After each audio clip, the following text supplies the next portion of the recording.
पुढच्या बातमीकडे वळूयात। अंजली दमानी यांनी बीडचे जिल्हाधिकारी अविनाश पाठक यांची भेट घेतलेली आहे। वाल्मिक कराडला अटक होईपर्यंत लढा सुरूच राहणार असं दमानी यांनी म्हटलंय। वाल्मिक कराडचे अनेक बार होते अशी मला माहिती मिळालेली आहे। उत्पादन शुल्क विभागाकडून अधिक माहिती घेणार असं दमानी यांचं म्हणणं आहे। तर मला असं कळलंय की मोठ्या प्रमाणावर काही बार्स हे वाल्मिक कराड यांचे होते, तर त्याची माहिती घ्यायला मी आता एक्साइज ऑफिसमध्ये जाते।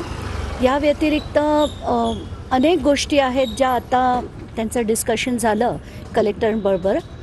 खास म्हणजे मला वाटतं त्यांनी जे आर्म्स जे आहेत मोठ्या प्रमाणावर त्याचे सगळे पिक्चर्स मी कलेक्टरांना दाखवले आणि येत्या 30 दिवसात एक मोठी कारवाई ते करू असं आज त्यांनी जाहीरपणे सांगितलंय।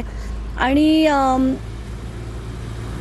दॅट्स आता आपण ते काय करतात ह्याच्याकडे आपलं नक्कीच लक्ष राहील, पण आत्ताच्या घटकेला आम्ही इथून आता एक्साइज ऑफिसमध्ये जातोय। कसं आहे की अशी जे गुन्हेगारी प्रवृत्तीचे जर व्यक्ती आमदार आणि मंत्री असेल तर असे लोक जेव्हा जातात, अधिवेशनात बसतात, विधानसभेत बसतात आणि कायदे बनवतात, हे कुठेतरी आता खूप गंभीर होत चाललंय। आणि मला असं वाटतं की याच्या विरुद्ध आपण सगळ्यांनी आवाज उठवून त्यांच्या मंत्रिपदाचा राजीनामा मिळाला।